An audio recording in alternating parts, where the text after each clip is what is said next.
Hey, this is Tom Calvin. Thanks for tuning in to Tomorrow's Legends.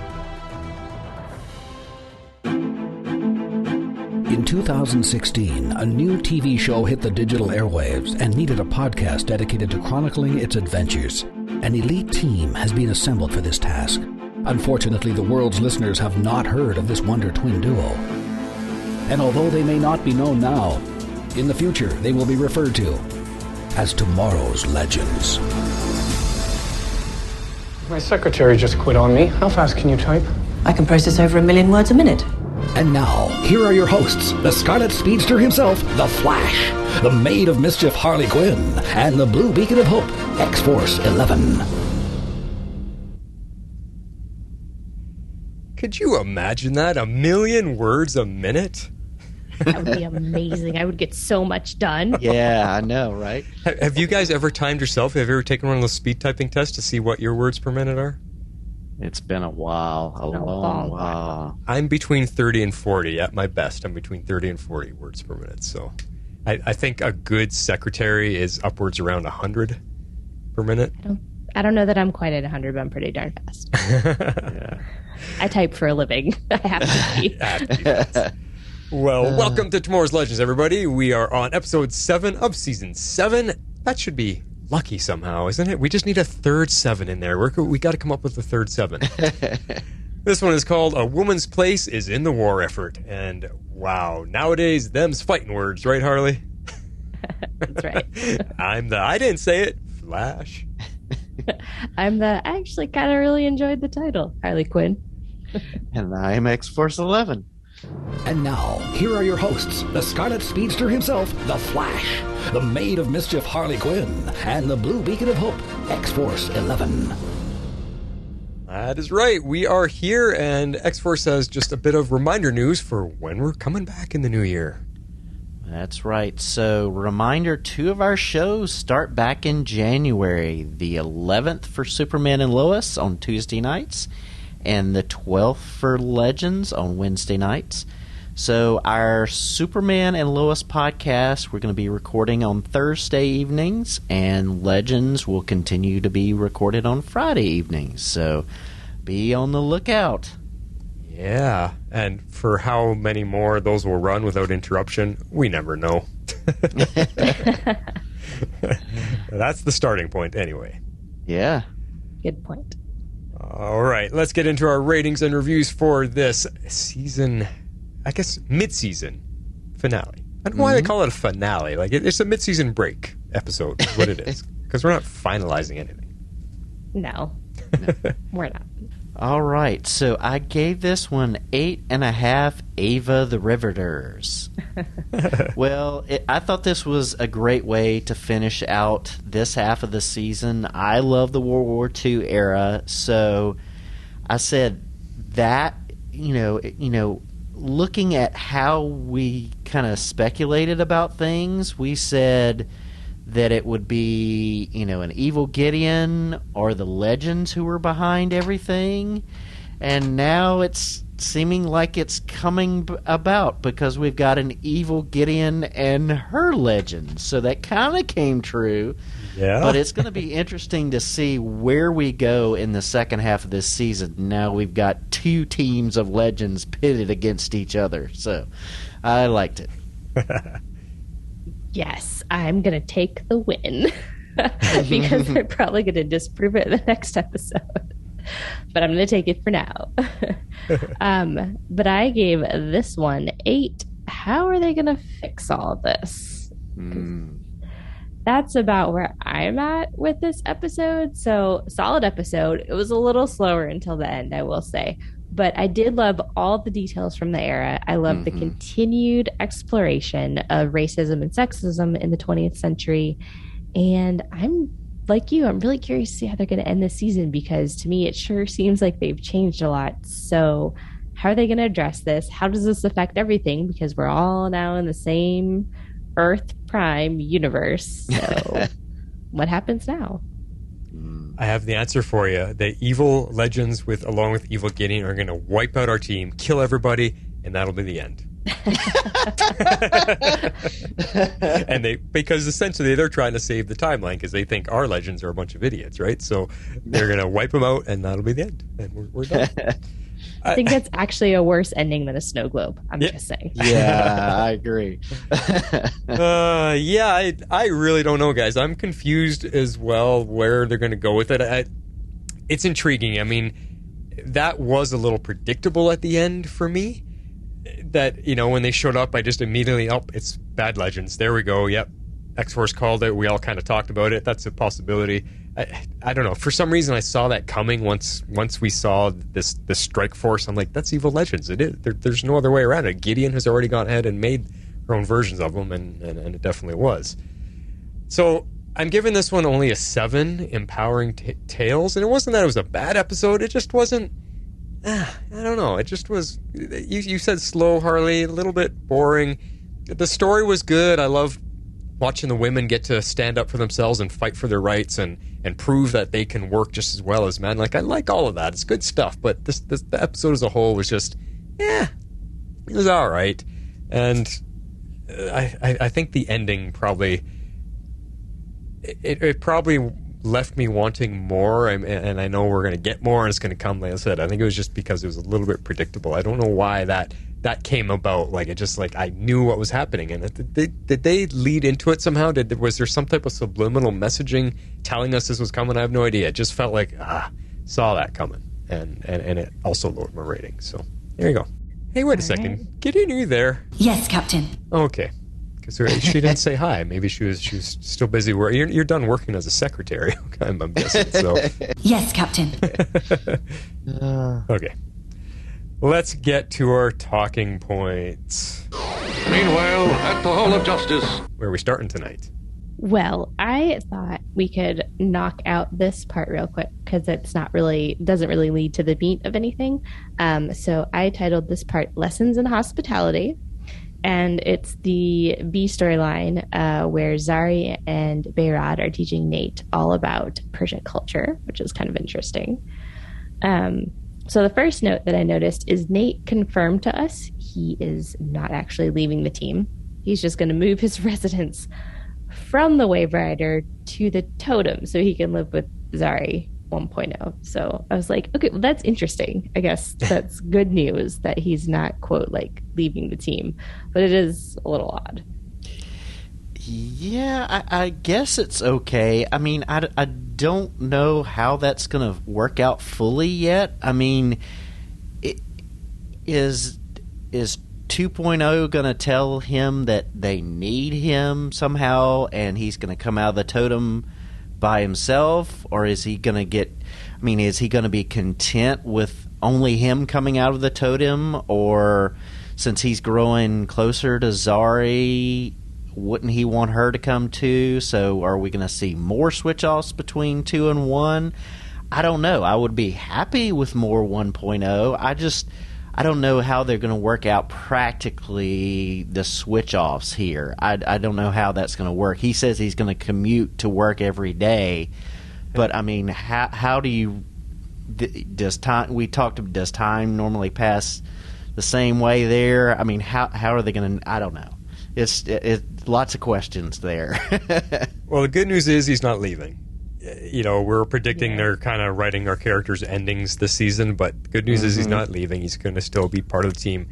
I think that just comes down to it's the Totem. I mean, Zari and Behrad sometimes are in control of the Totem. They just, double tap it and they switch positions. Well, Nate's not wearing a Totem, so one of them has to come and go with him. They haven't shown us that they can send people in and out of the Totem without one of them being with them. So I don't know. Yeah, it'd be cool if him and Zari kept coming all the time and they gave us more of Zari 1.0, but unless they figure out a way that they can transport people back and forth. I mean, really, all he's doing is changing his sleeping quarters. Instead of having a room on the ship, he's got a room in the Totem now. That's other than that, I think he'll still be there all the time. That's all. He just moved to a new apartment. Big deal. That's kind of how I'm viewing it. Yeah. I kind of agree with you. Like it's a little odd of how he's going to commute because they haven't really established those rules. But as they've stated, even the Tarazis don't know or understand the rules of the totem. So I guess they can make up whatever they want. Doesn't really matter. It's a completely magical realm. So they're just going to make up their own rules, and they're just going to say if Nate can randomly appear every morning, then Nate can randomly appear every morning. So we're going for it. Writing convenience. Yep. Yeah.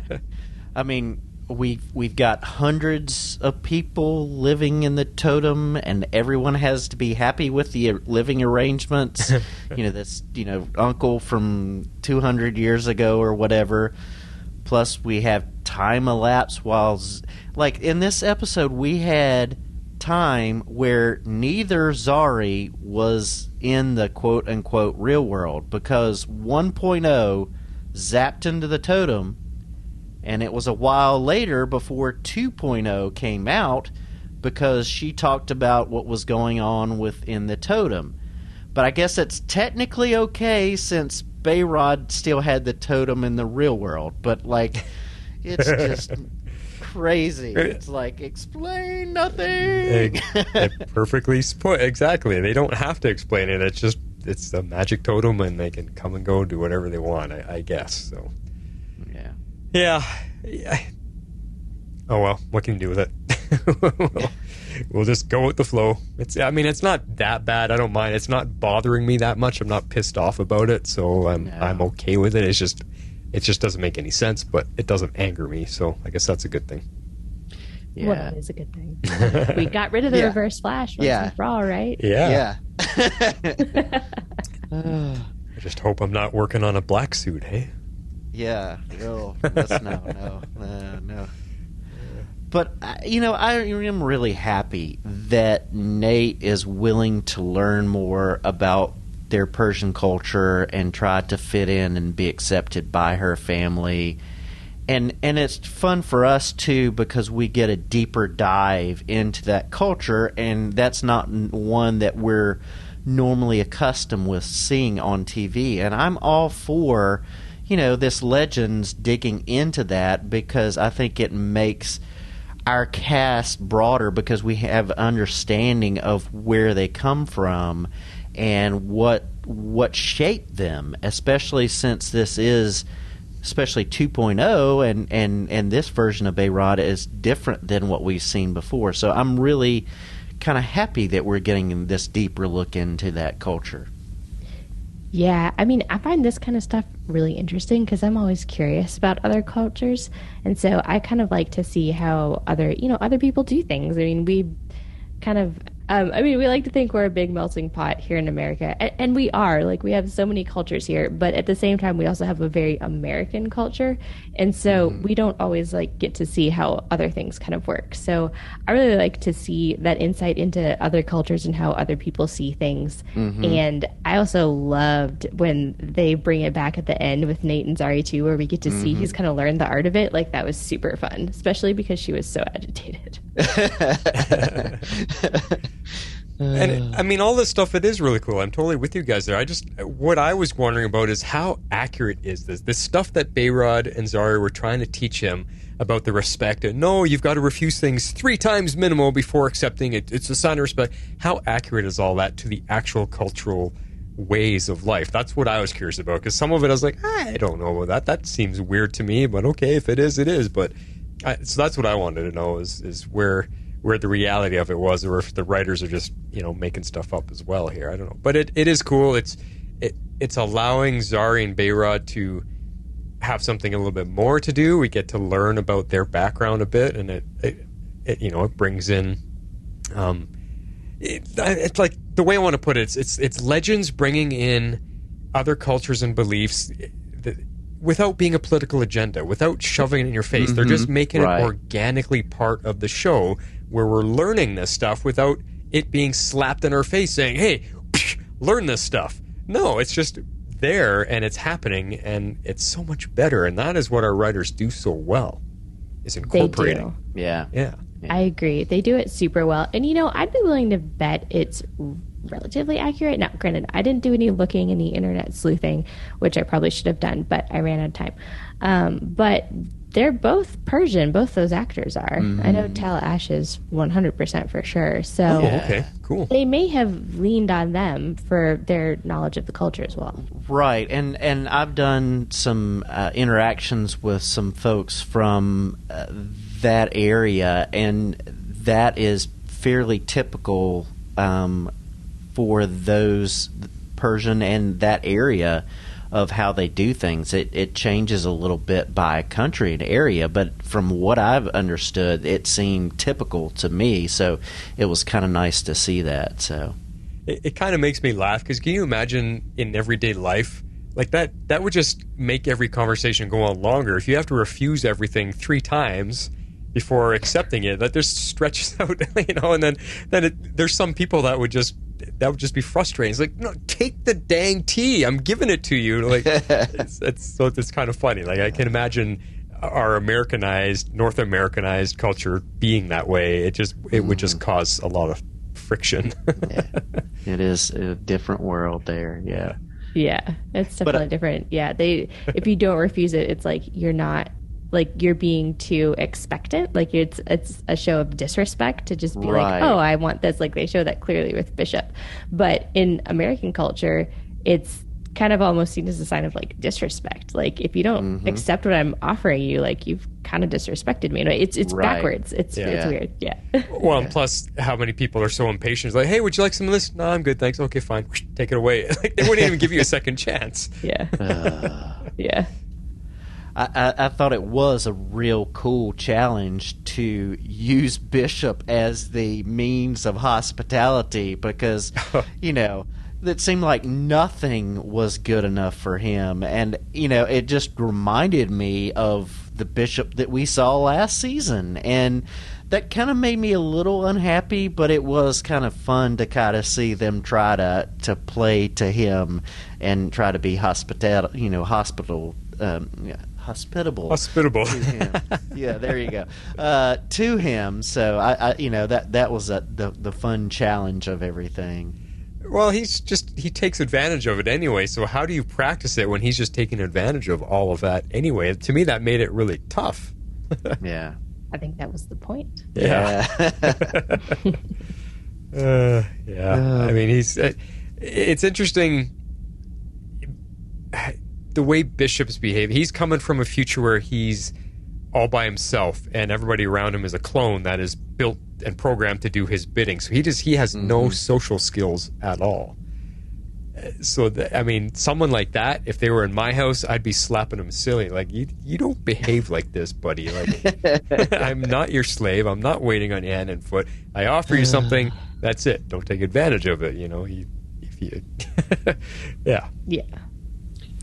Yeah, and I think it's nice that we do get Behrad finally standing up to him in the end. So I'm glad that finally happened. But I felt like a little bit of the character change, but with him, Bishop, at the beginning of the episode and in the middle was kind of just to,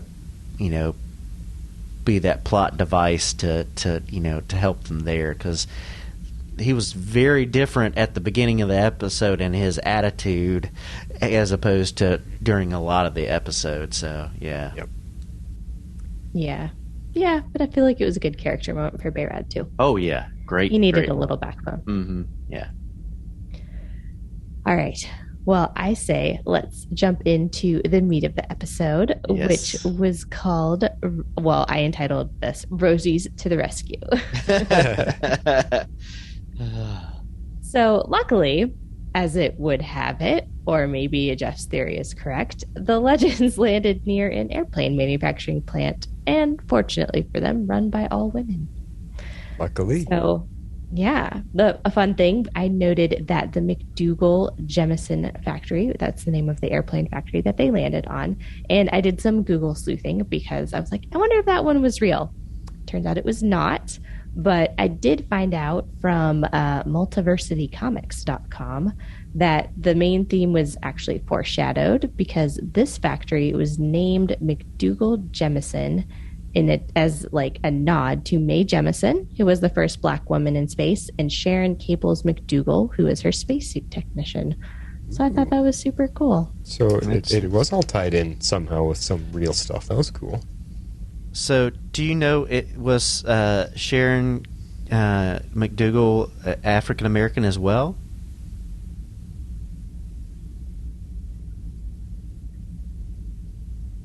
Well, that's the reason I'm asking is the school that I work at is a lot of the schools in the district that I work in are named after educators, and my school was named after two educators who were African American, and their last name was McDougal, and so I was, and I knew somebody else, so I'm just kind of curious. So that's very cool that they did that to both being African Americans. That's really cool. Yes, I confirm she is indeed. She was the crew chief and manager of the Space Shuttle Crew Escape Equipment Processing Department. She's the first Black woman to serve in those roles. Very cool. Cool. Yeah. Then this episode had some background to lean on, so it was good. Yeah. So that was a really neat tie-in. I like that they did that. Yeah, me too. Yeah. Well, not surprisingly for this time period, speaking of culture, this factory is completely segregated.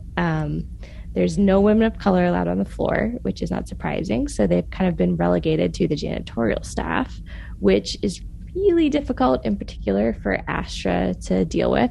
She's really having a hard struggle with early 20th century culture, and she's getting a big dose of it. So it makes for some interesting things. Yeah, it's that whole they get their own water fountain type of thing. You're not allowed to drink from the same water fountain as white people. That's the exact same thing here. Absolutely. Yeah. Exactly. Yeah. Equality means nothing at this point. It's like, no, we're still going to treat you like animals. Yeah. Exactly. Yeah.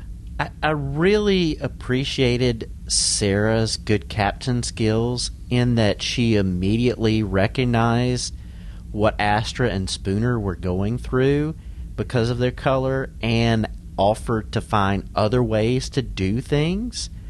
So I appreciate that, even though that she's on task and on mission and she's worrying about her end of things, she is seeing that and knows them enough to be able to say, okay, this is something's wrong here, and stand up for them and be there for them. They end up, not wanting to do that, but I appreciate the fact that Sarah's just on top of things and can immediately recognize that. And, once again, just showing how far Sarah's come and her captain skills since the beginning of this show. Yeah, good point. And she's recognizing and acknowledging that, and she's sensitive to everybody's feelings. So, yeah, it's a good point about Sarah. That's why she's the best lead character on all the shows. I mean, after Oliver, I, again, will put her in charge as the next successor to leading the Arrowverse. Not Barry. Yeah. No, I agree Definitely. 100%. Definitely. Sorry, Barry. But the other thing I really loved about this whole storyline is that they showed us that the African American women, they had built their own workshop in secret, which was pretty cool. So they basically taught themselves how everything in the plant works anyway. And so I thought this was a great detail early on to explain in the end how they can actually put this plane together, and shorthanded at that. Right. Yeah. And that really makes me wonder. I know we talk about this later, but it makes me wonder, did this really happen in real life with some of the people? Did they build their own, have their own things or do stuff on the side so that they would be ready? I don't know, but that I like that they didn't just make it, we've just worked in this plant and we're going to automatically know how to do everything. Mm-hmm. They've actually been practicing it. So I like that, the writers actually thought of that. I think it is real. I think they've done that because I've heard other stories like that before. Other, farm hands and slave workers and stuff doing stuff on their own behind the scenes on their own time to learn and teach themselves so they could make themselves more useful and therefore be worth more to, their masters at the time. But eventually it led to them having skill, and they're able to prove themselves. Hey, I can fix that car too, and I can, whatever. And that allowed it to him. So I believe these things did happen. Whether this particular airplane story happened or not, who knows? But it's based in reality on how they made themselves, a valuable part of the workforce. Yeah, no, I agree. Like, they definitely, I think we're just trying to like use it as an example. Whether or not it really happened, I didn't get any time to do any research into when factories were like truly integrated or, like women working during World War II. But I really want to read up on it. Like, I feel like there's got to be some good material out there, and I want to find like some books and learn more about it for sure. But I think showing there in this episode in particular, I think also showing the reaction of the white women really drove home the racial realities in 1943. Oh, yeah. Because I feel like a lot of us think of 1943 as maybe not necessarily still being that ingrained in racism, because the civil rights movement really is only about 20 or so years away. And at the height of World War II, I guess we just don't even, aside from like the atrocities that happened during World War II in Germany itself, I feel like we don't really think about our own complicated history during that time. So I really like that they called this out. And, you got to remember that at this point, still people of color were free, but not treated well, still not treated well. And it's sad, for me in 2021, kind of like looking back on this time almost 100 years later. But for many in this time period, like being free, it didn't make their lives any easier. And it's hard. It's sometimes hard to like look back, see how things are now and look back and know, and like, I'm not like judging people for that, but it's just like, it's just hard. And so I think the writers did a really excellent job of kind of, again, showing a reality without pushing an agenda. Yeah. Well, I agree. And again, I think too, most of us, people probably would just naturally think that women are a little more sensitive and would be a little more open to change, a little more open to accepting. Yeah. So to see these factory women just say, screw that, I'm not working with those people, and walk out and be like really mean about it, that's what surprised me about that scene. It's like, whoa, okay. It's not just the men, because mostly it's the men that put themselves in power that treated women poorly and treated people of color poorly. So I thought the women would be a little more sensitive to that, and this showed us that no, it went through everybody. Yeah. Yeah. It did, for sure. Not cool. So another way that they showed differences, which I thought was cool, throughout this whole episode, was in the actual working conditions. And we kind of saw a slight evolution, albeit one that happened a bit faster than it was supposed to. But things that Astra kind of worked to fix, the fact that they didn't have any breaks, that they worked extremely long hours in very dangerous conditions. There was absolutely no employee input whatsoever. There was very little safety precautions also. So I liked the way that they showed this throughout the course of the episode. Thought it was well done. Yeah. Totally. Yeah, I'm with you there too. It was a nice, things probably happen in reality a lot over a longer period of time, but it was still cool to see that this could have been like the moment in history where things did take a turn. Did Miss Roosevelt, is that who the lady was? Did she actually show up at a factory somewhere and acknowledge that, hey, the women had made some changes and this is the way it should be? Did that really happen? That'd be part of history that'd be interesting to look at and see if, because the way this episode presented it is she's the one that basically put the stamp down, like, this is how all factories are going to be from now on, and women will be allowed to work equally alongside men and do stuff. So, yeah, it was cool. Yeah. I do know Eleanor Roosevelt was a big proponent of women's rights. Yeah. And I do think she moved things forward in her way. Yeah. Even down to that offhand comment that she had, aren't we so glad or so lucky to be surrounded by such intelligent men? Which makes me cringe in 2021, but it was the way they had to go about things. They had to make the men think it was their idea. No offense, fellows. Well, like Astra said, good guests make good hosts, so they have to step up to the level. So again, sign of the times, right? That's the way it was. And she learned from Behrad. I liked that. like that Gideon slipped easily into that assistant role in the factory, and she was made for that. But I liked it even better when Astra was in charge, so that she could do even more. And she gives herself a last name of Godfrey. That was also a nod to show producer Gwyn Godfrey. I thought that was fun. I didn't know that. I was wondering, Godfrey, why is she free of God? She was not created in the sense that we may have been created. So that's why I was like, why did she pick that name? Like, just interesting. But yeah, she's funny. She stepped right in. Like our opening clip there, I can type a million words, and the guy just looks at her like, yeah, whatever. Go make me some coffee. He's like, I don't care. But she looked the part. She suited the part. She was just, it was fun. I mean, she wasn't a huge part of this episode. She was kind of the supporting cast member, but her little scenes that she had was super fun every time she popped in. So, yeah. She did. All right, so this is as good a time as any because we're semi going in chronological order, minus a few different things.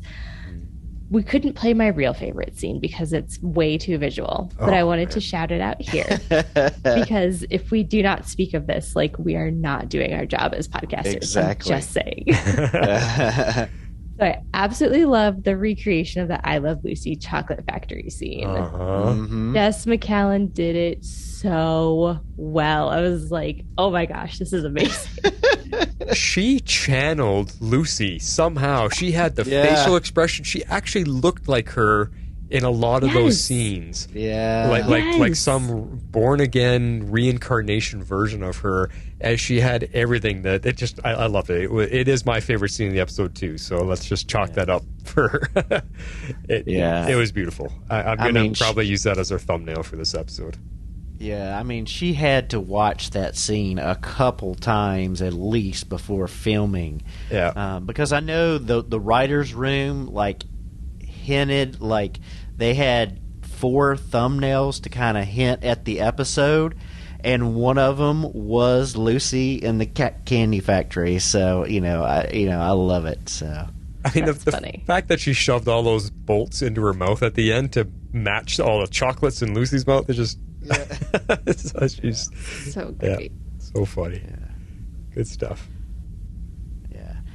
I thought Astra's freezing of Mr. Staples was predictable, but it was fun, and it seems like a situation that our legends would get themselves into, so I appreciated that. Yeah. And I like that Astra takes ownership of her mess and then takes the lead in changing the factory to kind of make up for it. So I appreciated that.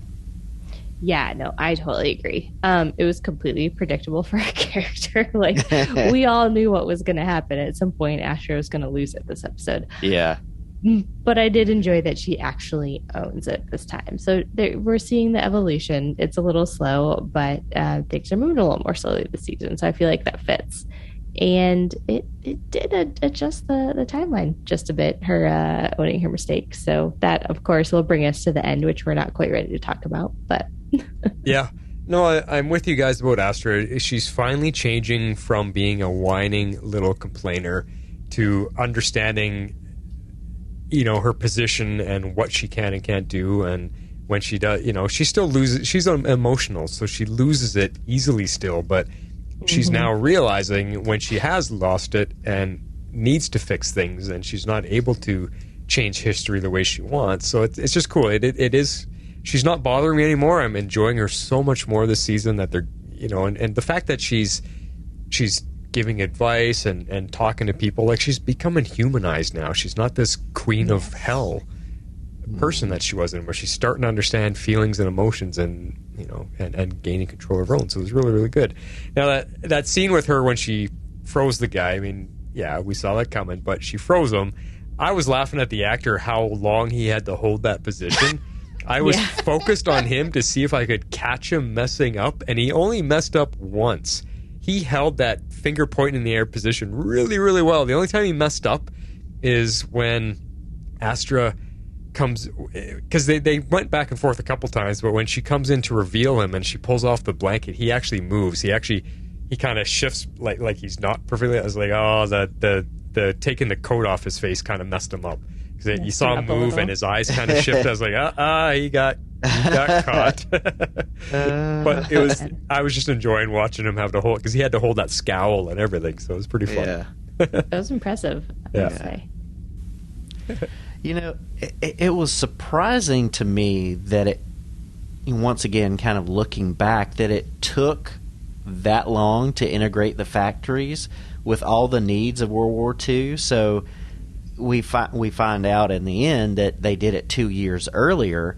But I mean, you think about the need of how much production was needed for World War II. It's just, again, it just amazes you with that bias and what people were thinking about in that era, that it took that long and that much need to get it moving. But I thought it was extremely smart. We hear the little call out at the beginning where Gideon was talking about Mrs. Roosevelt wanting to come, and Staples wasn't for it, but it was very smart of Astra and Gideon getting her to come in and tour the factory, because, like Jess said, she's a stand-up lady. She pushed forward women's rights, and here it helped save the day. And so I appreciated that they brought her in a real way, and I thought it was really smart of Astra to kind of push that further along. Well, especially because we saw how long it takes to build one plane. I mean, they're all like, finish a plane in a day? Are you kidding? So if you can imagine, you're going out to war, and there's hundreds and hundreds of planes going to battle, and it takes them that long to build one. Heck yeah, why wouldn't they have incorporated more workers into it? I mean, they're already working the farmers' fields and do all this stuff. Why not have them come in and help you do some of the mechanics and everything? It made sense, but they couldn't let go of their racist feelings, and yeah. Yep. It's just so integrated into society.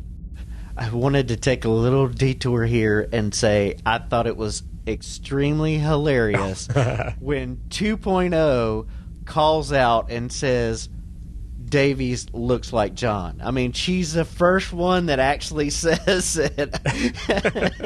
And then somebody disagreed with her, though, so I went, yeah, not really. Yeah. It says like Ray, or no, like Rip. Yeah. Nate and Behrad immediately said, I don't see it. I was like, oh my gosh, I love this runner. It's so funny.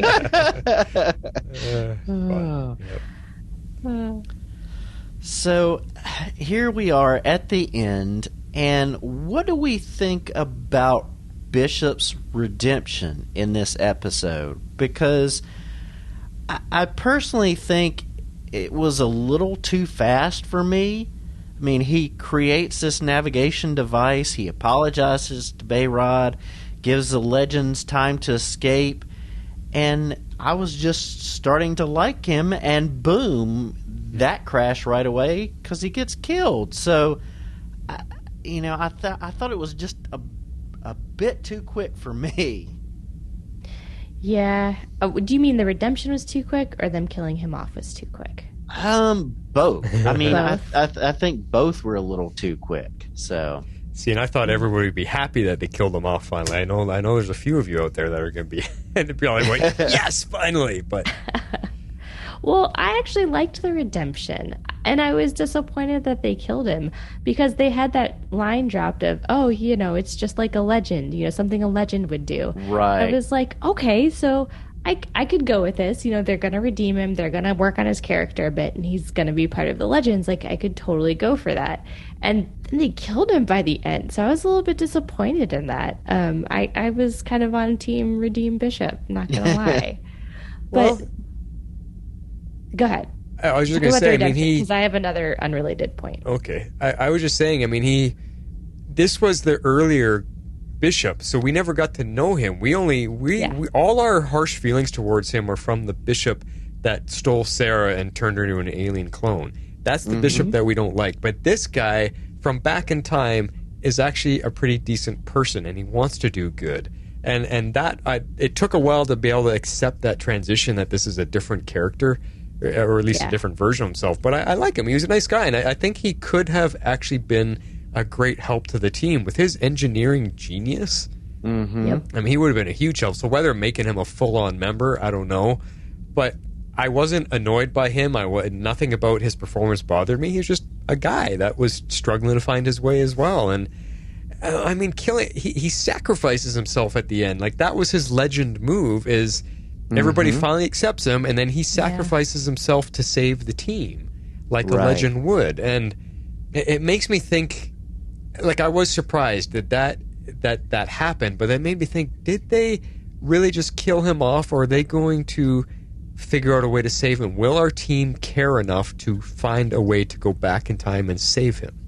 That's what I'm curious about. Because that's just weird. Like, That's where it feels uncomfortable is it's just weird that the redemption to our team accepting him as an okay guy, that's what seemed fast, and then you kill him off. So there was no chance for anything to really come of it. That's what was hard for me. So that's why I'm thinking, was that enough for our team to want to go back and save him? Because you better believe it was any of the other characters that did that, they'd be trying to save them.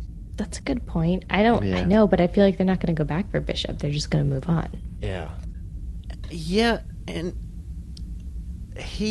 Bishop confirmed that the time machine cannot navigate through time because there's no input. And so he created the helmet for Gideon with the speaking spell, which I just died laughing when I saw that, and Zari's phone and the other stuff, and to make navigation possible. And so I'm thinking, the question is, was Davies just hoping for the best when he was navigating? I mean, he just didn't know what to expect, when he was building the machine. I just don't know. But, I was happy that Bishop recognized, Gideon's worth and how she could help even in human form, and kind of stepped up and really made it possible. Well, okay, funny point first. Those speaking spells have got to be some amazing piece of tech, because not only do we see it in this episode, do you remember that that's what E.T. used to create a device to call home, E.T. phone home in the movie? It was a speaking spell that he configured to be able to call his spaceship. So, man, those things have got some advanced tech in them. We should all go try and find one again, because, wow. Yeah. But, and enough that John would have one in the mansion. Yeah. In his pocket dimension. Oh, so funny. But yeah, so it can't navigate through time without input. So that answers our questions because I had asked a couple episodes ago, well, we never saw how John was selecting, Fiji 2020 or whatever it was they were trying to go, because he actually didn't have anything there. So that answers that. But this also ties back to Bishop was talking to Gideon and asked her, are you human or are you, clone or robot? And she said, well, I'm 100% human, but I'm also 100% AI, so I'm 100% of both. So that also answered us, because we were speculating, is she all human? Exactly, about her brain. About her brain. So she is both. Which makes sense, because I was questioning Astra's spell, who, when she was manipulating all the components of the Wave Rider, she had mechanical machine parts as she was building it, and then the spell failed. Well, then her spell continued, so it just makes sense that we get organic and mechanical combined, and now we have our Gideon. She's organically mechanical. Yeah, agreed. So really, really cool, and I just love it. We got some answers here. So those were probably the best parts of the episode for me. Was Ava doing the Lucy thing, and the answers that we got. I was just like, oh, this is nice. They're not leaving us hanging, wondering about this stuff forever. Right. So I've got some speculation to close this section out. We know that Evil Gideon has produced her own legends now. And we saw that our Gideon at least had some sympathy for her, saying that she wasn't evil, maybe just misunderstood. She was actually very defensive of that.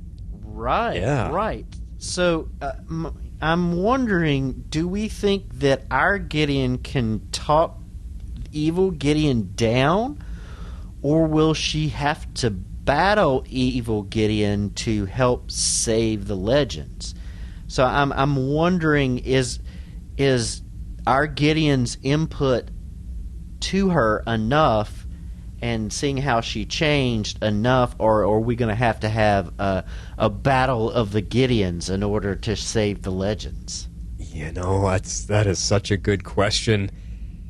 Because if she talks Gideon down, then that means we're going to have two Gideons of the exact same type. It's just different personalities based on their programming and experience. So would they have two Gideons, or will... I mean, this evil Gideon is trying to kill our team. I don't know if she could be talked down. I don't know if she can be reasoned with, because she does not have the programming to care about people. So I have a feeling it's going to come down to a face-off somehow.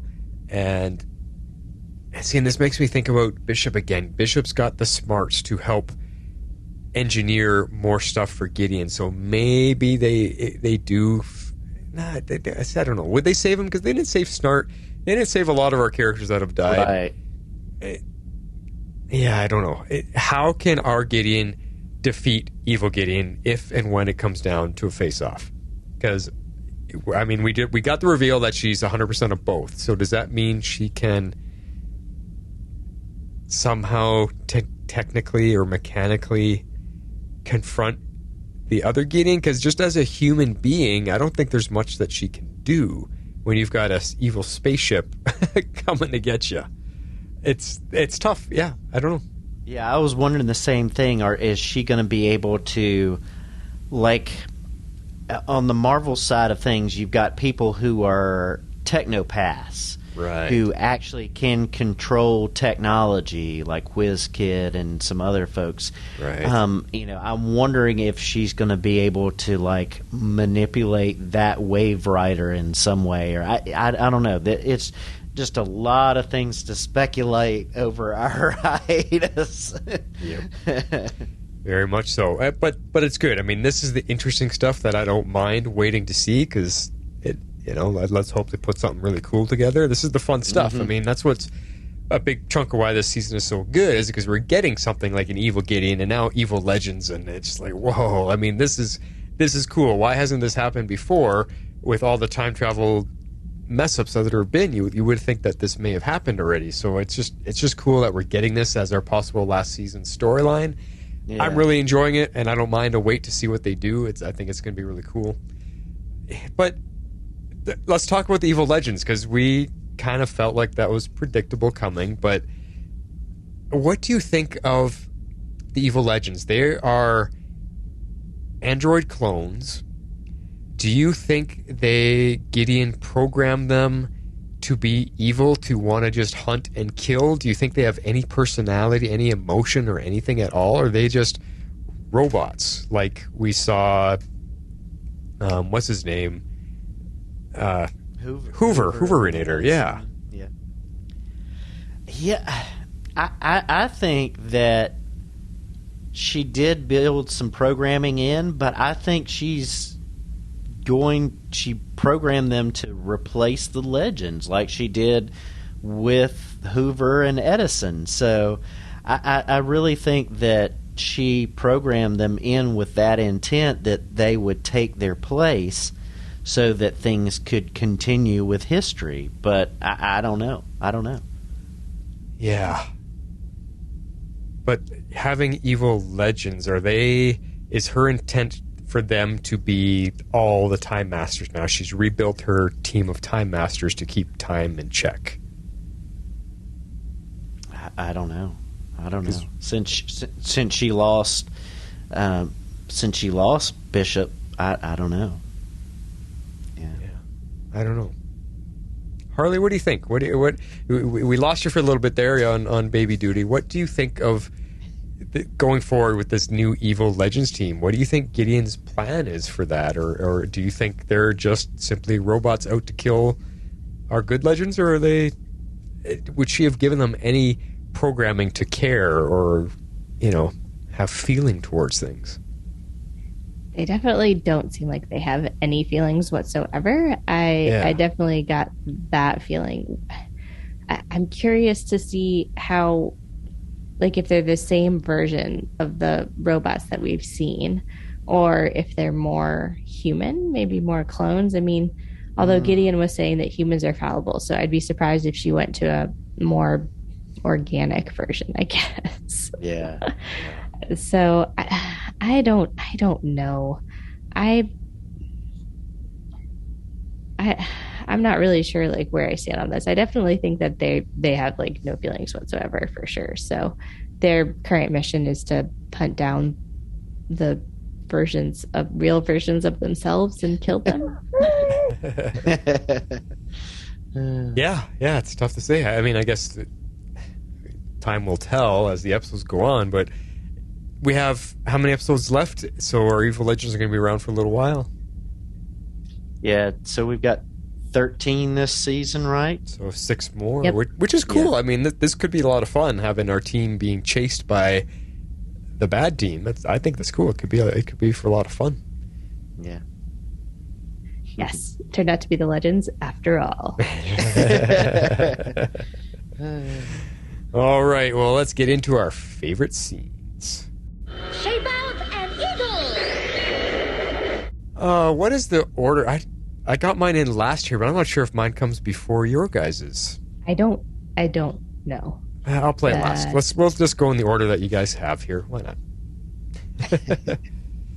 All right, well, that means I'm up first. So I called my clip A Matter of Time. And I really liked this exchange between Astra and the main lady that was kind of running everything for like, you know, all the janitorial services and everything that the basically like the colored folks that they were doing. So I really liked her quote about things saying that change doesn't happen overnight. Like you have to make slow, steady, and sustainable changes. And I think that was key. And so I really like that whole conversation. Mm-hmm. Cool. Here it is. You ordered the integration? I couldn't have them treat us like second-class citizens or worse. I didn't think that all those women would walk out. I am pushing the same mop you are. Young ones like you think it's all about now. It's not. We are all just branches on a tree. There are some below us, some yet to come. This war gave us a chance to finally wake this country up. But that doesn't happen overnight. Slow and steady progress, that's sustainable progress. You don't stick a knife in a man's back 9 inches and then pull it out 6 inches and call it progress. It's torture. What good is change if it doesn't last? Without those women, the plane won't get finished and the DOD will pull our contract. Yeah. Yeah. I thought it was really good, and I liked both of their perspectives because they're both right. I mean, how could you? Yeah, I liked Astra's quote of saying that it was torture, essentially. I mean, and she's not wrong. It completely was. But you also have to be careful how you go about certain things because it takes people time to accept things that have been so ingrained for so long. Yeah, that lady was she's very wise and aware of the world around her and that the situation that they find themselves in, and she just seems to understand change is happening, but it's not going to be overnight. She was smart. I like this character. This character, I liked her like I liked the bar owner, Eddie. What was his name? Mm-hmm. Yeah. Yes, and I did not catch her name. It's driving me crazy. Well, according to IMDb, she's listed as female worker. The actress is Kim Lee Smith, but they don't even have a. There's no like character name. Yeah. And like there's a couple that like there's Friendly Rosie. Like there's some of these characters don't even have names in the cast. So yeah, very true. So I feel like she should definitely have gotten a name. But I thought maybe I had just missed it, but I guess not. Yeah, she had enough speaking lines. Yeah, that's what I'm saying. Jeez. Yeah.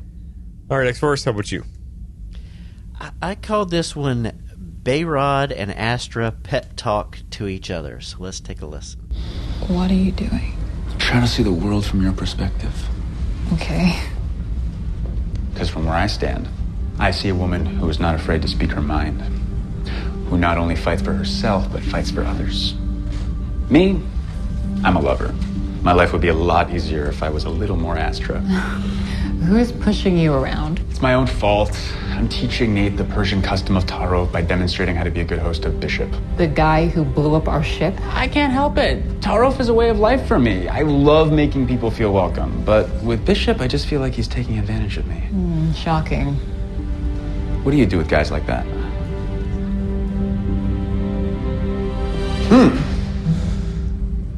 Has he been here the whole time? Yeah. You want to know what I see from my perspective? A great guy. And your tradition is part of that. But it's also a way for you to avoid conflict. Just stand up to him. What is the worst that could happen? He's already tried to invade Earth with a scourge of lizard people. Thanks, Astra. You're welcome, Behrad. And then the long look of, we don't know. Something's happening in that look. Yeah. I like that we're seeing a more well-rounded Behrad this season. I mean, why couldn't we have gotten this earlier? Because Stoner Behrad was not working. And I love it because here he encourages Astra in what she's doing, and in turn, she encourages him with his issues. And he has value, he has a place, and it's not all about being a stoner and everything else, and it's working. And I'm like, you should have done this earlier. Oh, how many people are in agreement with that statement? Yep. Yeah, I mean, the stoner one, where they have trouble is the stoner Behrad almost went on too long, that I have a feeling that a lot of people have given up on this character. Like, they just don't want to accept him. So that they really treaded a fine line there. They may have gone on too long with that. So I'm curious what other people are going to think of Behrad this season. I know, but I like that they're finally making his character make sense by explaining this Persian custom and the hospitality and the cooking and it's all starting to make sense. Yeah. Whereas before, it's almost as if they just assumed we figured it out. And then like we just kind of get that he's a stoner and that's why he's got a chill vibe like that. Yeah, that's pretty weak. Or why he enjoys cooking and things like that. And exactly. Yeah, this is more rich. Well, and they also assume that we're just going to accept he replaces Zari 1.0, and we'll never accept that. Yeah, so they're showing us more of the why this season and fleshing him out. I like that. Yeah. All right, well, mine, it's not a big scene, but it's just a fun one. I wanted to get Gideon in here somehow, and this is when Gideon and Astra concoct a plan to get all the women to tell them what they think would make work better for themselves there. So here's that scene. Good morning, boss. Sarah told me to tell you that the Eagle has landed, which is secret code for Gary and Gwyn have set up the time machine in the loading bay. Why do humans have secrets anyway? Because there are some things people don't want everyone to know. And judging by these balance sheets, Mr. Staples had about 1,000 of them. If we're going to divert the injection molder to make our parts and still deliver a plane in 48 hours, we need to get this factory running more efficiently. Well, I've just calculated over 50 different options. But perhaps we should ask the ladies.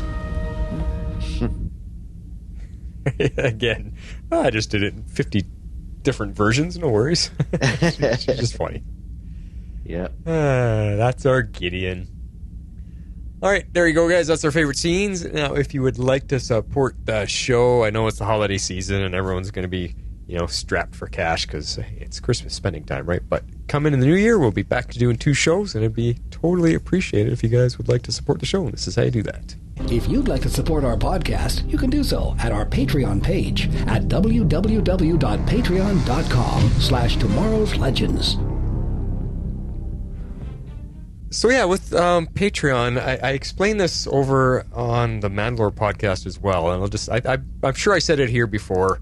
If we could just get everybody to donate $1, I mean, we've got hundreds of listeners every month. If everybody just did $1, and it's $1 a month, our show would be totally taken care of, and we wouldn't have to worry. And then if the three of us, for all our hard work and hours, could maybe put a few bucks in our pocket too, which would be great. So just imagine, like $1 a month. People spend more than that on a coffee or whatever every single day. So we're only asking for $1 a month.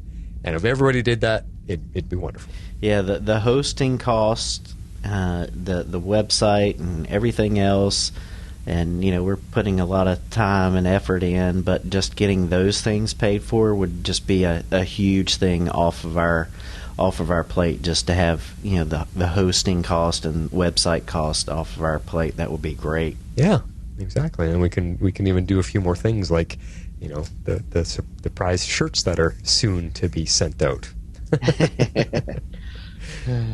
Let's do some feedback.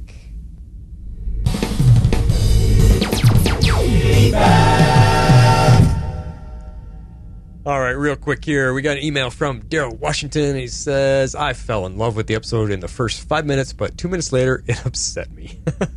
Nick leaves, and he only gets a goodbye scene with Sarah, but only presented with the chance of Nate leaving, he gets a big group scene. That's not fair. Also, the blatant racism present in this season is still quite the gut punch. I love how you can immediately tell Spooner and Astra's I hate you means I love you. I don't care about Nate moving into the totem, but I love the lesson on Persian culture. Bishop, still lame, but he is learning. So are we on board with Behrad and Astra? We all know it's coming because, God forbid, a man and a woman can just be friends on a CW show. They killed Bishop just as he was getting barely tolerable. Boo. Daryl's emails are just funny. He's just blunt as can be and says it like it is. I love it. Yeah. Next up is Tales. Yes. All right. Another good episode. With background. With background noise. Sorry. Here we go. Another good episode. I don't think there's been another season with this many good episodes in a row. I particularly like the setting. I haven't seen a show cover this time period from the perspective of the women, and have only read about it before now. I love how protective Astra is over Gideon. Astra has really become a great character this season. I didn't hate Nate's storyline this episode. Having Zari and Behrad teach him about Persian culture was fun and interesting to see. Also nice to see Behrad in this episode. She hears you talk. She wants to be part of the podcast too. Yes, I cannot tell if these are angry sounds or what. I am starting to like this non-stoner version of Behrad. I just wish they would stop trying to hook up him and Astra. It seems as though the writers saw the negative feedback regarding the way they like to pair up characters with little to no build-up in the story, i.e. Nate and Zari. So they have been trying to give little hints throughout last season and this that these two characters are going to hook up without taking into account that they don't work together. Good Again, point. Yeah. I like that they are addressing racism in this time period, even if they are still sugarcoating it. Well, that's true. It's a good reminder that they are not home and makes the situation they are in feel a bit more real. Mm. I was hoping the whole Gideon Gary thing would be a one-off. I'm not sure how I feel about it yet. I guess I will just have to wait and see. Yeah, I don't know. I love that. I absolutely love the quip about the pants and her understanding why humans keep secrets. While I wasn't surprised by the evil set of legends, I was surprised that they just flat out killed Bishop.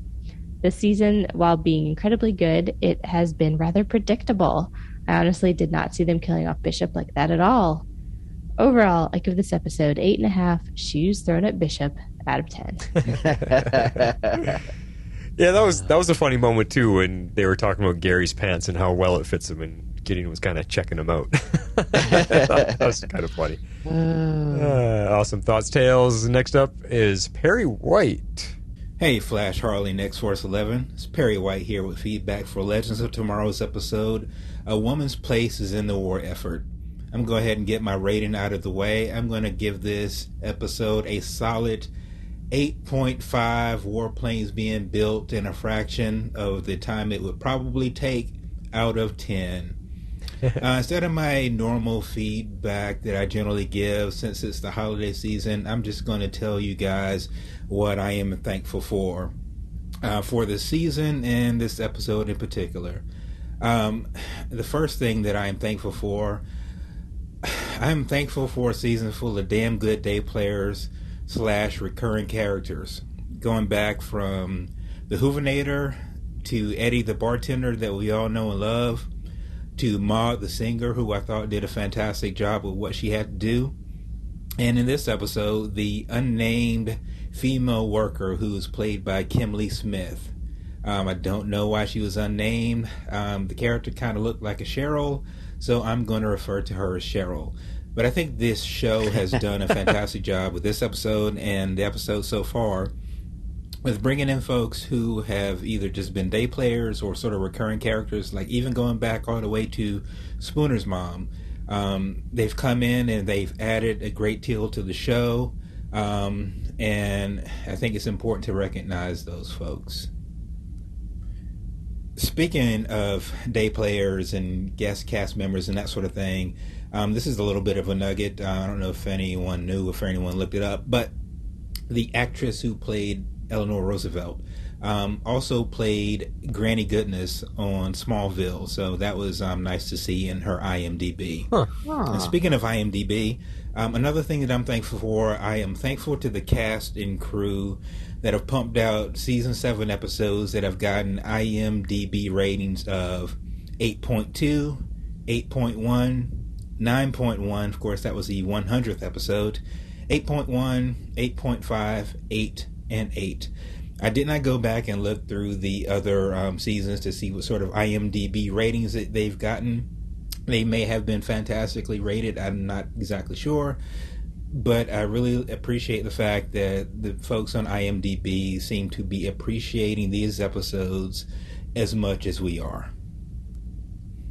And since I'm in the mood of Thanksgiving, the other thing I want to give, or at least the other thing that I want to say I'm thankful for, I am thankful for the direction of Glenn Winter in this episode, particularly the fact, and I know it wasn't just him, but obviously the writers had a great deal to do with it as well, but I'm thankful for him, and I'm thankful for this episode that basically gave Olivia Swan-Zastra and Kimberly Smith, who played the unnamed female worker, some really good scenes and moments together, and I like the way that they played off each other and bounced off each other, and I like the direction and I like the writing for those two in those scenes, so I am thankful for that.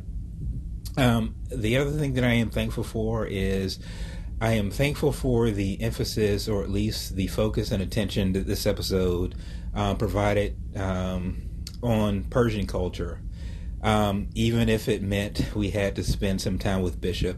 And I say that sort of tongue-in-cheek because I think what they've done with Bishop this season, and particularly the last couple of episodes, I've actually enjoyed.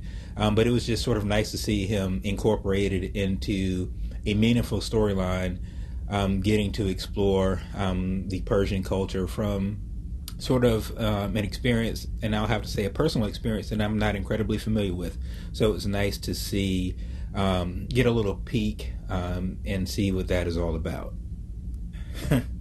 Another thing I am thankful for, and I'm pretty sure that a fair number of folks had these theories, and I think it was Dreamweaver who probably had this theory the most significantly, but I am thankful that the theories came true that gave us our robot clone legends. Interestingly enough, in the most recent episode of The Flash, Barry mentioned injustice sort of at the end of the episode, which sort of has like two meanings, at least in terms of how the episode played out. But obviously one of the more meanings, or the one that's most popular that most people think about when you mention the word injustice in DC, is you think about the evil or corrupted version of the Justice League. I don't know if that's going to come to fruition in The Flash, but when he mentioned it, that was sort of the first thing that I thought about.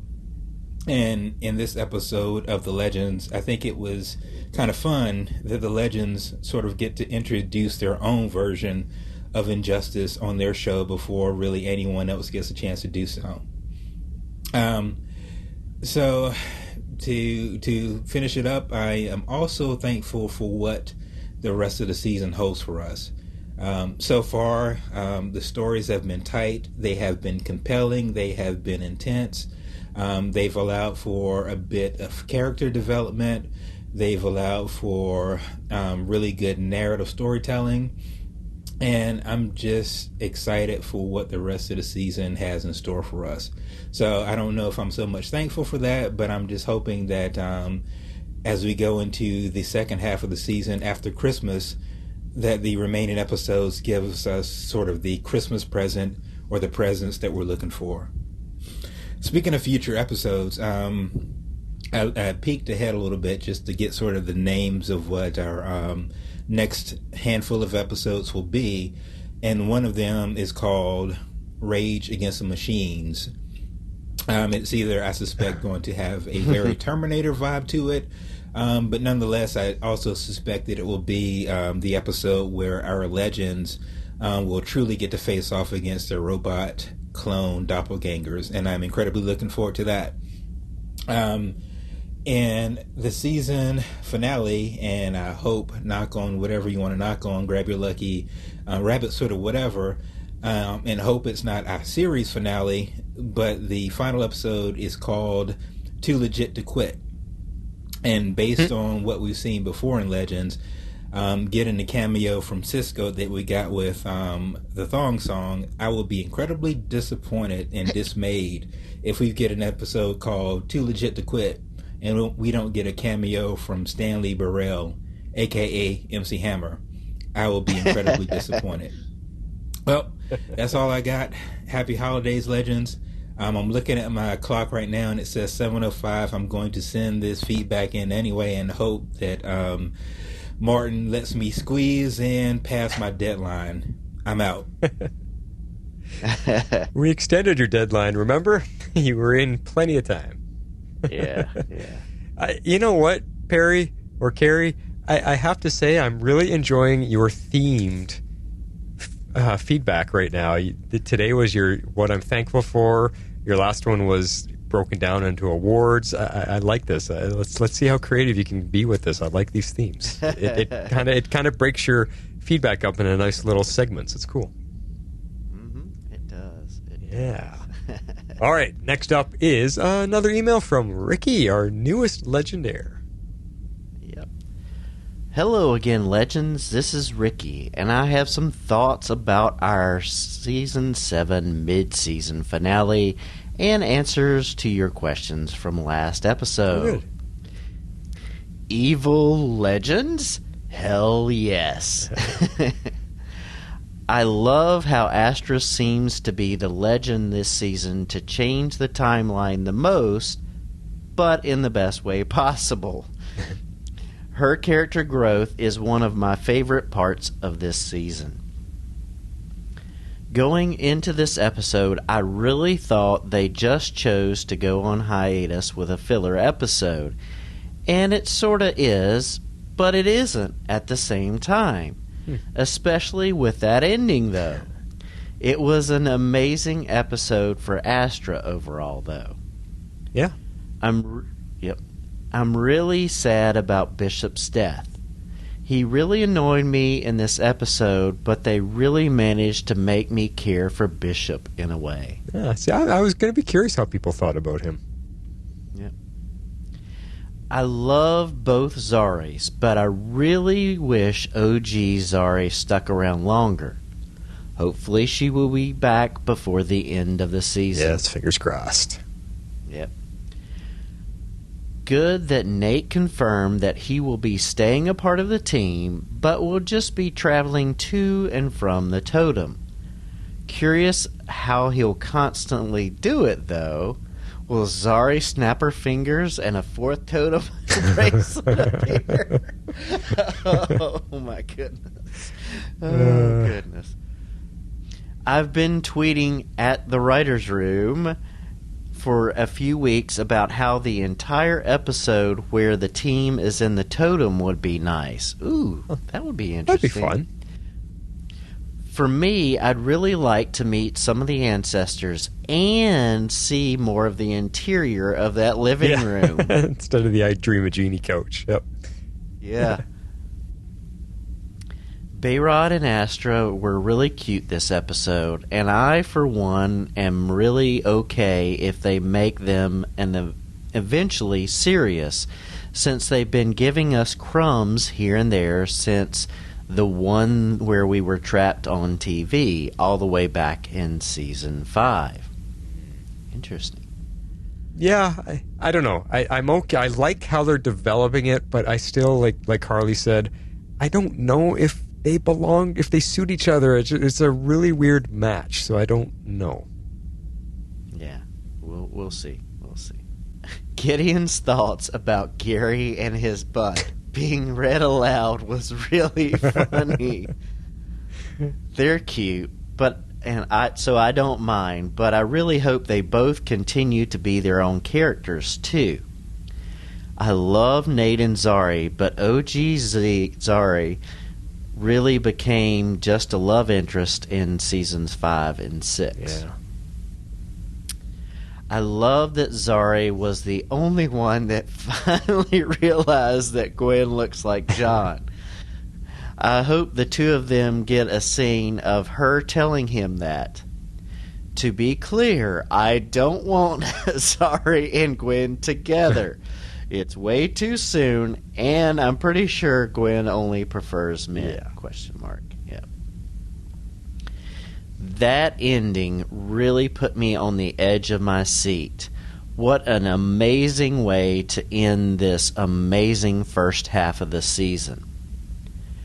The only thing that I have to nitpick is the fact that Nate suggested stealing up and didn't actually do it. Good point. You're right. He hasn't steeled up in quite a few episodes now.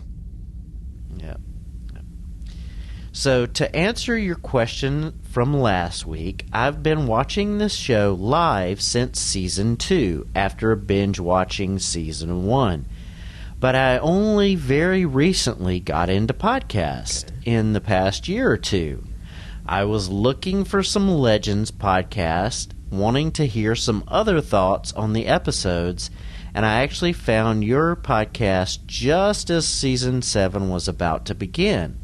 I went back and listened to your final Season 6 thoughts to get familiar with you guys, and really love the vibe of your podcast, and I've been listening ever since. Now, see, that's a cool origin story. Thank you. Yeah. Thank you for telling us that, because we're curious. Anybody who knew, or anybody who's been listening to us and has not sent in feedback yet, so we know you're out there. I want to hear these stories. I love it. It's interesting for us to find out how you discover us, because there is other shows out there, and we're not called the Legends of Tomorrow podcast. We're Tomorrow's Legends, so we're not always the first in the search list and stuff. But we've been around for all 7 seasons now, and we finally moved our way up the list. We are pretty much at the top in a lot of them now, so it's cool. I'm glad to hear those stories. Yeah.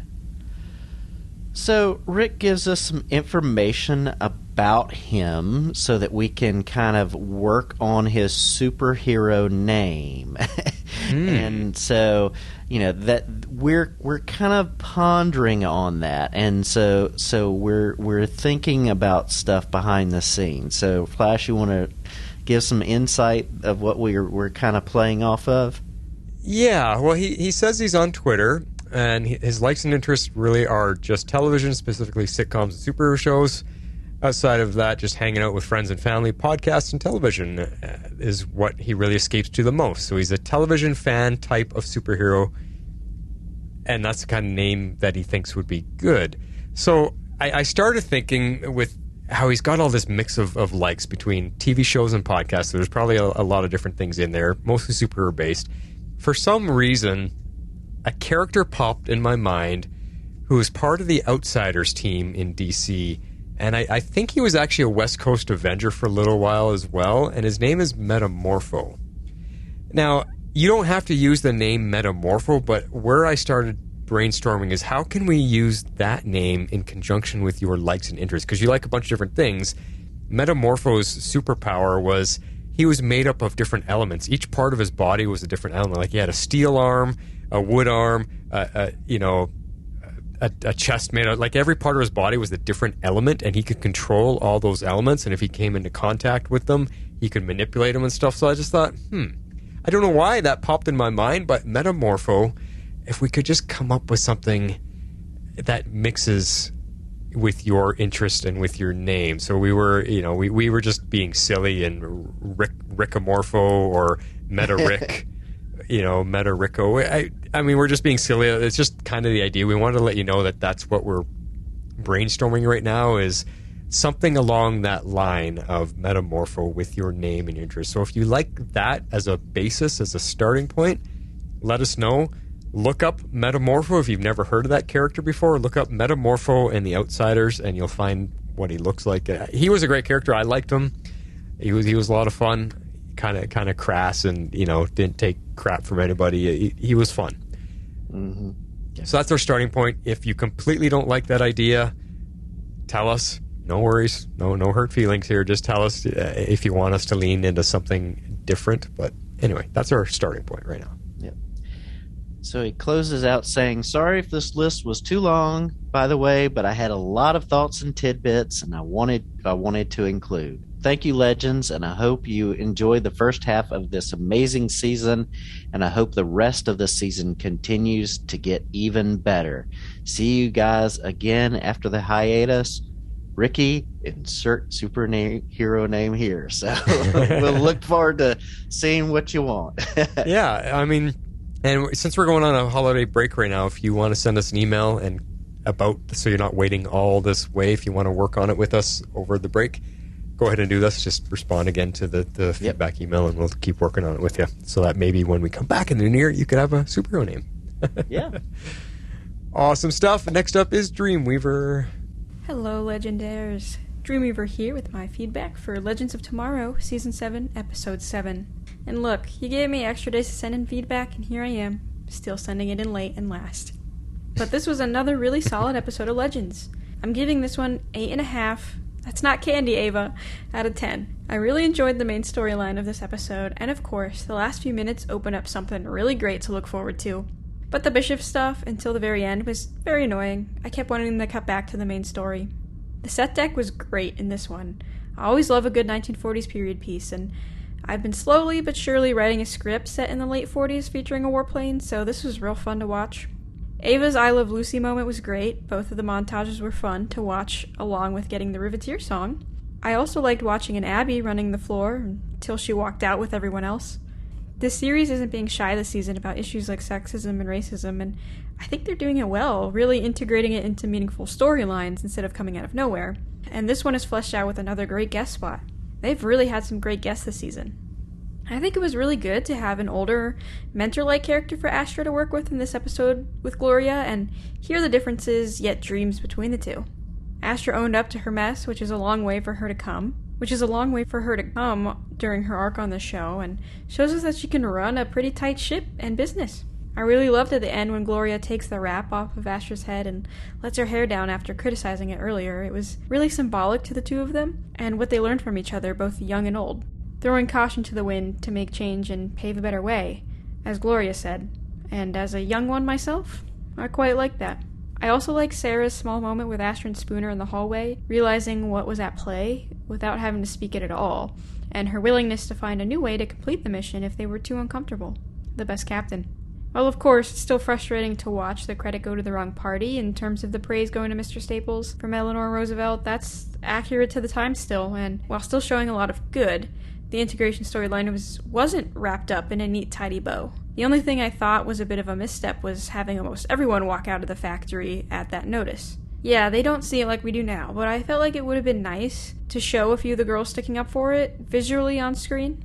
And in case you didn't pick it up, the name of the airfield was a double Easter egg to two black women in history, Sharon McDougal and Mae Jemison. Two NASA figures, Jemison being the first black woman to travel to space and McDougal being the spacesuit technician to suit her up. I think that's fitting to Astra and Gloria's story in this episode.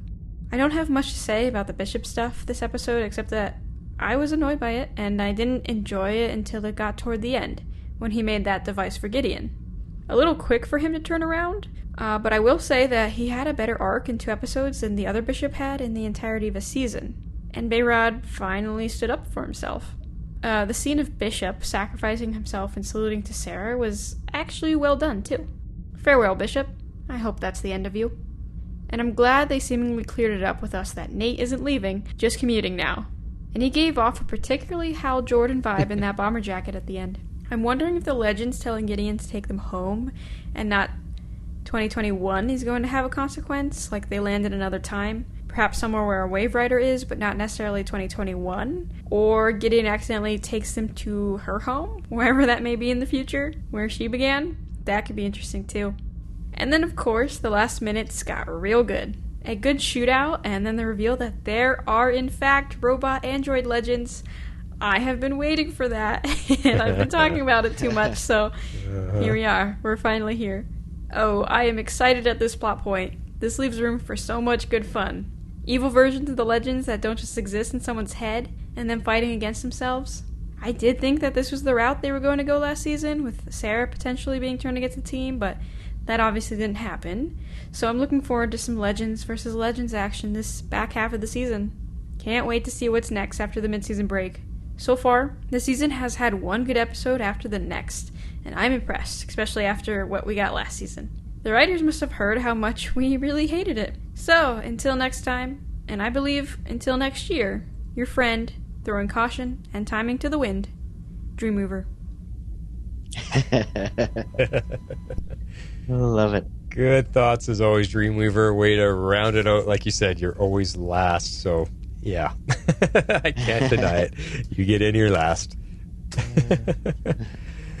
Awesome stuff, guys. If you would like to be part of the show like these fine folks, you've got lots of time to think about it and put together a really nice email or voicemail for us when we come back. As X-Force said in the early parts of January there, this is what you got to do. If you would like to be a part of the show, you can send in your feedback to tomorrowslegendspodcast@gmail.com. You can also reach us on Twitter at Tomorrow's Legends. We'd love you to join our Facebook page at facebook.com/groups/Tomorrow's Legends and become part of the community.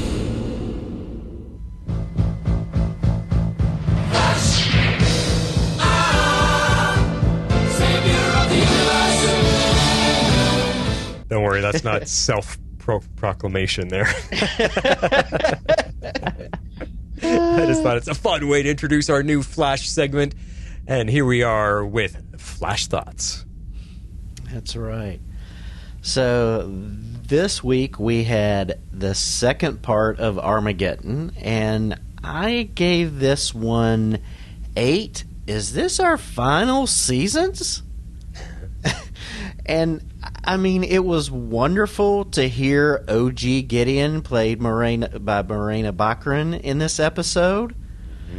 But this ep was throwing me for a loop left and right. We speculated that maybe Joe was dead after the way that things were talked about last episode. But the producers have kind of left it vague that he could return. But I mean, it just feels so wrong with, him being gone. And I'm wondering, is this some sort of alternate reality, or is this all in Barry's mind? I don't know what to do with this episode. I mean, I just wasn't impressed with the Alex part that we got, our guest star from Supergirl that we got on only being on screen in this episode. But I was kind of happy that we got Black Lightning, and it looks like we're getting him more in next episode. But overall, I'm just kind of reeling back and forth because of what went on in this episode and wondering what's next. And because I was wondering what's next, I was happy that they kept me guessing, and that's why my rating was a little bit higher. But it was just kind of, this whole episode was throwing me for a loop. Yeah, I'm totally with you on many of the things that you've said. I gave this one 8 predictable tragedies. Although I feel like I saw that one coming a mile away. It was still a good episode. It gave me a lot of sad feelings, though. And it was weird. It almost had sort of like an Elseworlds feel. I mean, by the end of it, Gideon is gone, Star Labs, Joe, everyone is gone, and our characters don't seem right. Like something just feels a little off, and I don't really know how to describe it. So I kind of hope that the actions of this episode aren't permanent, or maybe they're not even real. Like you said, maybe it's either all in Barry's mind, or it's an alternate universe, or there's something. I feel like there's something else going on. I mean, plus they killed Joe off screen. Like, what? It feels like such a disservice to both the character and the actor. I mean, unless there's something more behind the scenes where Jesse L. Martin was just like, I'm done. Like, you know what I mean? Like, I feel like there's got to be something more there if they really have killed Joe off screen. Yeah. Well, he's still in the credits, but we know, like, I don't remember last season, they only announced that they signed, you know, Grant Gustin and, Daniel Panabaker. They didn't really announce anybody else that they signed them for the next season. So it makes me wonder if maybe, like you just said, the actor playing Joe is like, too much for me to deal with now, because we know he also hurt his back too, and he was gone for a while. So maybe he's, but I don't know. I'm also with you that everything feels weird. Everything's a bit off. So maybe it is not our real Flash world right now, because it is in the future. It did time jump. They're like 5 months later or something, and everything's different. Everything's changed. So I don't know, but I'm going to go back to episode 1 because I didn't get one in last week, and I'm giving it a 6, just not good enough. Now, all of you all out there, I'm going to talk like you two guys with your Southern, and not just my two co-hosts, but everybody out there got me so amped up for this show, and it just didn't deliver. It did not deliver. That was not a premiere. That was good for me.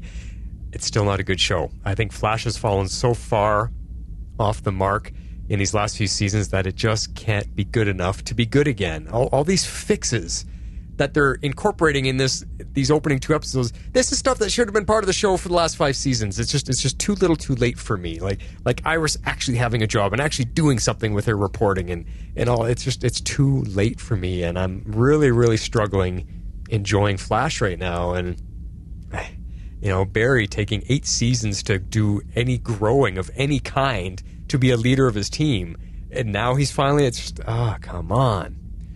Anyway, episode 2, I'm also only giving it a 6. This better be an alternate reality or something, because like I was saying, I agree with you guys, it was just a disgraceful way what they did to Joe as a character and to the actor. He is far too good to be dealt with that. Now, if it had something to do personally off screen, that the actor was just done because he understands how bad Flash has gotten, then fine. But I mean, we've seen a couple other shows completely wipe out characters before. It just happened on The Rookie. If you guys watch Nathan Fillion's new show, The Rookie, one of the young cops that was with him for the first 3 seasons, all we see was in the finale of last season, we see a bag get put over his head and shoved in a trunk. That's how the season ended. They come back with this new season, and they killed him off screen. It turns out he got shot in the back and got buried somewhere, and they didn't show it. The actor never came back. He was just done with the show, and we're like, what? Exact same thing. Killed him off screen in between seasons. Can't get any worse than that. Anyway, I'm not impressed yet with this buildup of Armageddon, because there hasn't been any payoff. I'm not enjoying the actor playing. What's the name? The main bad guy, this big purpley pink skinned guy from the future. Despero. I'm not impressed with this actor. His performance is driving me crazy. He is overacting big time. Like when he's trying to, you guys can't see me right now, but my fellow host can see me. He's like, so we need to take care of this issue. And if you think about it, Flash, I'm here. Like, he's moving his head in this, like, every time he has to make a strong point, he shifts his head in this weird jerky motion. It's driving me crazy. And see, that's weird for me, because I've seen him play a villainous character on Defiance, the TV show, and he did a great job there. And like, yeah. I've seen his acting in other stuff, and so I'm like wondering, is that the direction he's given, or I don't know. I don't know. Well, it's if you guys think of how William Shatner performs Captain Kirk, the way he speaks it, this guy physically acts acts the way Kirk speaks. It's just so much emphasis on these weird things. But anyway, the other two things that bothered me is you mentioned Black Lightning. We got Ray Palmer for an entire episode. Why doesn't Black Lightning show up for this episode? He shows up in the last 2 seconds, and that to me is ridiculous. He should have been there for the whole episode.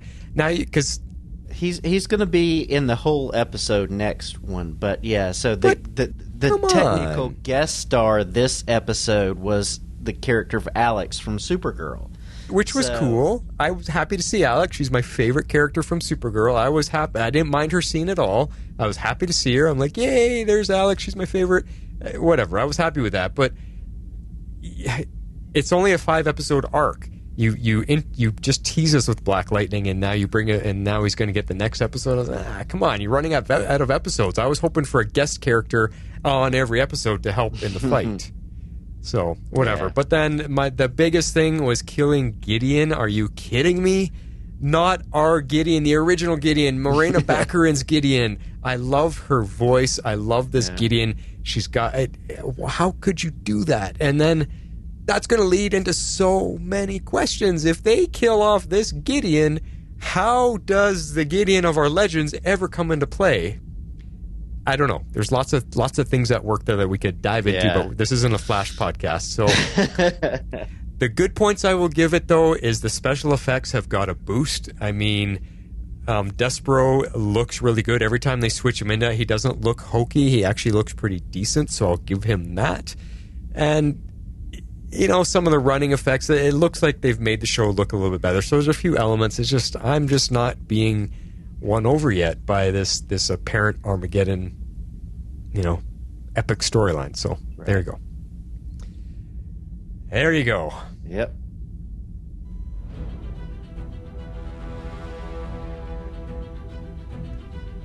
And that takes us out of our show for this week, guys, and for this year. God, can you believe we're at the end of 2021 already? Whew, it's been a full one. I'm getting too old too fast. I don't know. A season and a half of Legends, a whole season of Stargirl, season of Superman and Lois. I mean, it's been a full year. Yeah, it has, and you know, I did the Bad Batch, and it's crazy. This year has flown by, and we're going to be into 2022, but whatever, we're working. We got lots of podcasting to do, so it's going to be fun. Lots of good stuff coming. I mean, Superman and Lois is coming back first. Oh, I cannot wait to see what they do with season 2. Yep, man, that's going to be good stuff. All right, well. This is probably the last you guys will hear from us for this year. I know we got a whole month before it's actually New Year's, but I want to say from the bottom of my heart to all our Legends fans out there, all our Legendaires here with us, have a good holidays, Merry Christmas, and Happy New Year, and we'll see you then. This is The Flash signing off for 2021. This is Harley Quinn. I'm out. This is X-Force 11, so say we all.